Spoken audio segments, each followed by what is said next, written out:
So I'm 25 now, and I've been reflecting on the years that have passed since I graduated college, which was in 2022, and just thinking about the things that I actually learned and that I've actually been able to apply in my day-to-day life when it comes to those 4 years that I spent in university. And after thinking about it, I realized that 90% of the stuff that I learned in my classes, I don't apply in my day-to-day life. I don't even use it in my job, in my career. And I was thinking about the things that actually have carried on, that I actually apply in my day to day, and that have actually progressed my life forward. And one of those things is finding opportunities, finding things you want to do when you don't have connections, when you don't know anybody that does that thing. So I'm going to talk about that in this video. I'm going to do like a little presentation. I got a whole thing set up, so let's just get right onto it. So some examples of things that you could get and things that my friends have gotten using similar strategies or the same strategies in this presentation include cold emailing a professor and getting a research position, doing a LinkedIn message to an entrepreneur or someone who has a business that you admire and getting mentorship for that business, DMing a nonprofit director and getting an internship for that nonprofit, um, emailing a podcast host and getting an interview or getting featured in that podcast, messaging an alumni for a trade school that you went to or university that you went to or whatever fraternity or fellowship or whatever, and getting a job referral by doing that. This is a few examples of some of the things you can do and you can get using this strategy. Again, you could follow these strategies, you can follow this by having zero connections, by not knowing anybody that does the thing you want to do. And the common misconception or the common trap that people fall into is that they say things like, I don't know anyone in that field, or I don't know anybody that does that thing that I want to do. I don't have any connections, or I'm not qualified enough. I'm not that person to do the thing that I want to do. But the truth is, most opportunities don't come from, job boards, from websites that you see where things are listed. They come from reaching out to people and from people that you know, from relationships, from connections with people. Opportunities come from people. That's some of like an intuitive yet unknown thing that I've had to learn myself. Um, Even in the scope of jobs, I know the job market right now is insane, but 80% of jobs are gotten by people, not from job boards, but from referrals, from connections, from people you know. That's not changed. That has not changed in over a decade. So I just wanna point that out. So what is cold outreach and why does it work? Cold outreach is just literally messaging someone you don't know, to ask for advice, to ask for opportunities, and who does something that you want to do, that you admire. Some examples of this include emailing a professor for a coffee chat, DMing someone on LinkedIn for a job, reaching out to an alumni from your school to ask for something, asking a local business owner or a content creator to shadow them or for input advice. It opens up the door to further the relationship and to further the potential of other opportunities to come from it. Messaging a nonprofit about volunteering opportunities, again, it opens the door for other stuff in the future. And the reason why it works is that most people want to help people starting out in something that they've done themselves. There are people out there that that don't like giving, right? But if you assume that other people will like to give and like to help, because you are that way, then you're more likely to get something, right? And the issue is that people are busy. And because people are busy, you got to make the initiative and you got to be proactive. You got to make the initial first step and be kind of buggy and proactive about it. So the first step in this process is finding out the right people, targeting the right people to reach out to. And I have Sudanese professionals here because that was the audience that I was speaking to. I am ethnically Sudanese, so just ignore that and replace it with whatever blank applies to you. But yeah, pick one. An alumni from your school, Sudanese professionals, Ukrainian professionals, engineering professionals, whatever blank you want to put there, local entrepreneurs or nonprofit leaders, people who posted something that you admire, that you're interested in, and that you want to emulate in some way, shape, or form. Whether it be through a podcast or some kind of art that's posted or an article or whatever. Employees at a company or any organization, any member of an organization you want to work for. So yeah, that's just some examples of the people you can target, but you do have to target who you want to reach out to first. Now, where do you actually find these people to target, right? Some classic examples: LinkedIn, Instagram, or Twitter. Just people that you follow on your day-to-day, that you get feed on your day-to-day. If you have an artist or music producer that you admire, having your own portfolio already set up before you reach out to someone is ideal, but this is an example of an entry point to get into that. Your school's alumni network, local event, networking events. There's always things out there, like through Eventbrite or just social media, right? Just seeing what's local that's related to the things that you want to do or that you're currently doing, but at a small scale. Company websites. You're surprised at how easily, I've been surprised at how easily people are accessible to reach out to for things that they're doing that you want to do. Just on the About Me pages or the team pages on websites. And the funny thing is, most emails of people that work in an organization or a club or whatever that you want have the same formatted email that you can use and send one out to. It's just the first name of that person at company.com. Just fill in the blank with whatever company or name that person has. Again, local events, student community organizations, or whatever related community organization that you are affiliated with as far as your identity goes. You can ask local professionals, right, for advice, for input, whatever. Now, if you want to do something, if you want to emulate something that someone has already done, obviously it should be a person that you already respect, that you already admire, you already know a little bit of something about, as pretext before you reach out to that person.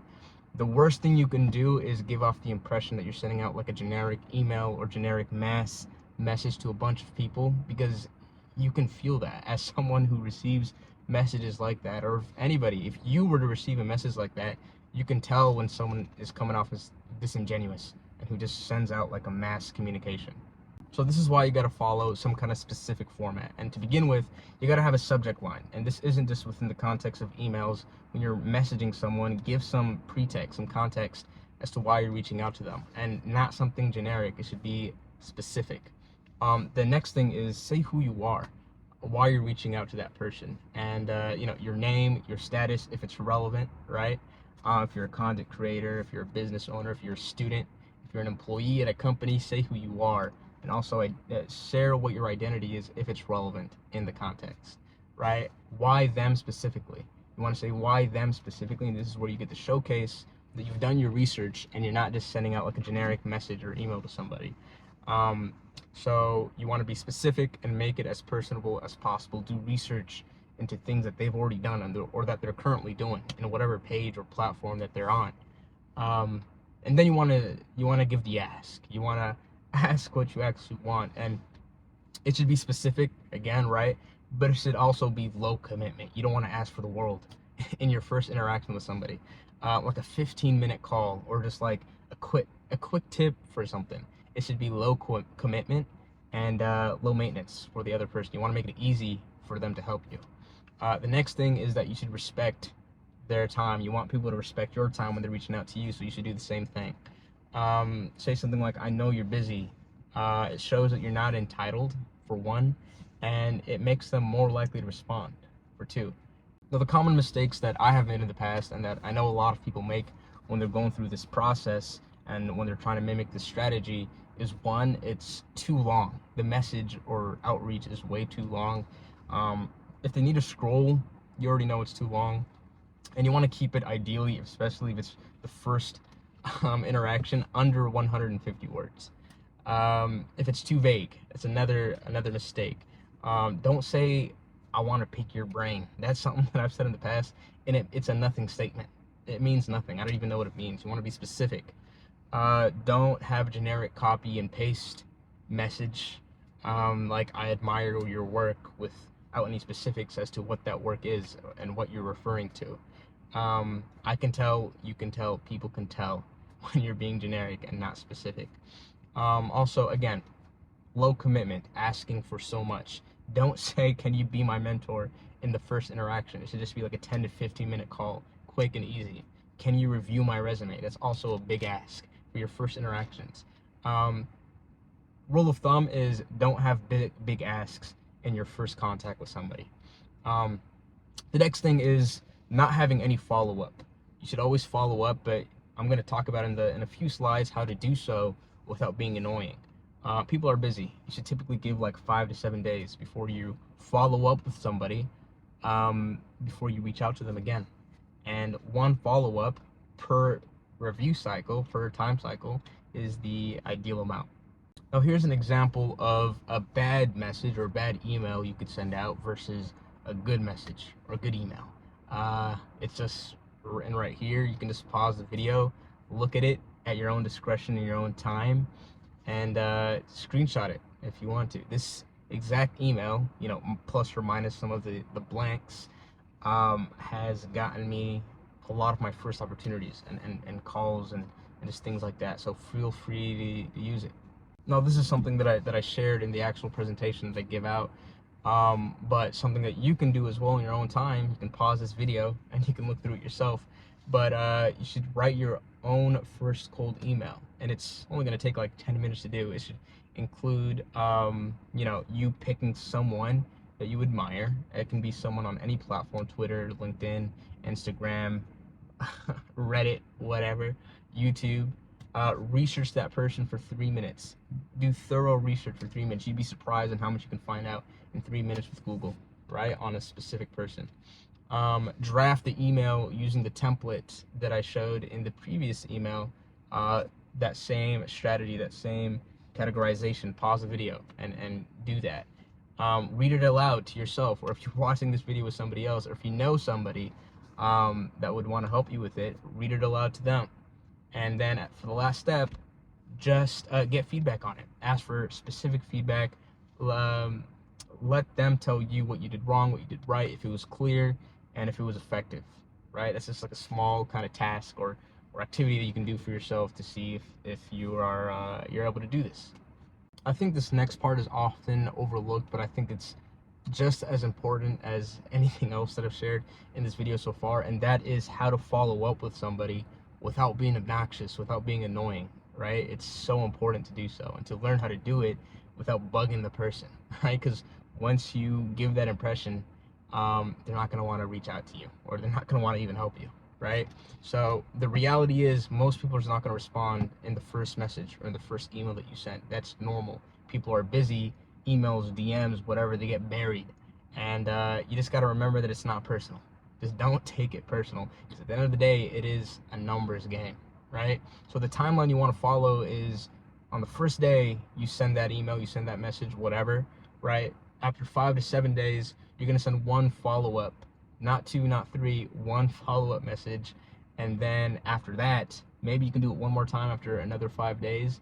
But if they just still don't respond to you, you let it go and you move on to the next one, right? Because it is a numbers game. All right, next one. So beyond email, even though it's the most professional means of reaching out to somebody, obviously in this current day and age, there are so many platforms that people access that and use to get opportunities. There's LinkedIn, there's Instagram, Twitter DMs, in-person networking, and community introductions, right? Warm introductions and warm connections are a lot more effective at the end of the day than cold ones, right? But you are watching this video if you don't have any connections, if you want to get something without any connections, but just keep that in mind.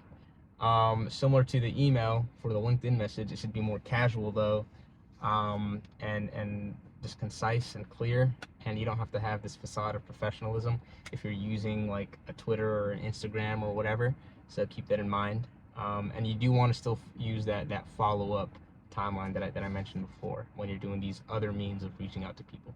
Next one. All right, let's say you reached out to a person through whatever platform and they agreed to call you, right? You get a 15-minute call. The first thing you want to do before the call is you want to research that person deeply.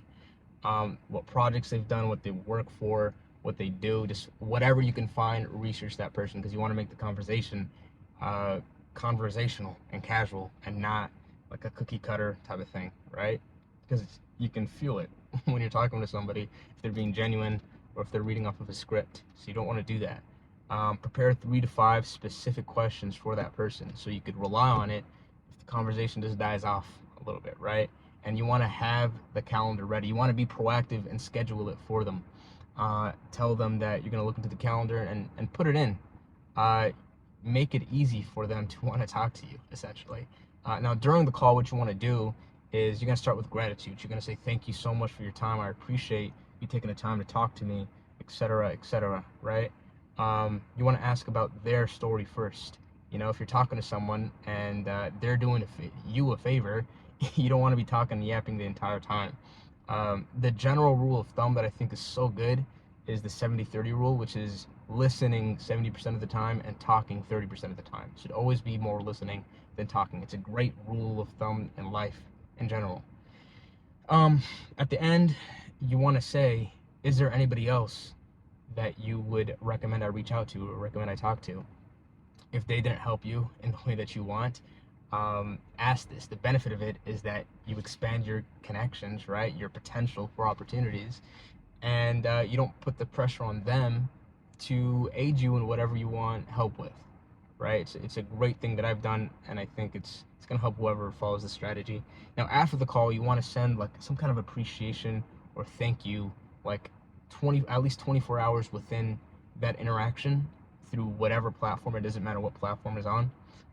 Reference something specific in the conversation that you talked about in that follow-up, and also stay in touch. Update them or have them update you every 2 to 3 months if they've been open and they've shown that they've been open to continue the communication with you, right? Next one. Now, another little activity that you can do today, right, to practice this and get results as soon as possible is to make a list today. Urgency is the urgency and efficiency in your response and reaching out to people when they reach out to you is crucial. So pick 10 people that you want to reach out to, names, what they do, why you're interested in them. Send 3 emails to those people within a week. Send at least 3 emails to 10 of those people. It doesn't matter what the time span is, just do what you can, but send at least 3 emails to that 10 people that you listed out. Personalize each one and just send it. The next thing you want to do that's also critical is having some kind of tracking, right? I'm personally like a pen and paper kind of person, or if you want to use Excel, whatever, QuickBooks, whatever, just track down the name, the email, sent date, whether they responded or not, follow-up date, right? And maybe just simple notes on what you talked about so you could follow up with them in future calls. But yeah, screenshot this and use it. This is probably top 3 slides in this entire presentation that you can use that's really effective. So yeah, next one. With that, that's the end of this little presentation. I hope it helps you. The worst thing that someone can say is nothing, right? The most they will do is ignore you, and someone will respond, right? At the end of the day, it is a numbers game. That's it for this one, and I'll catch you on the next one. Peace.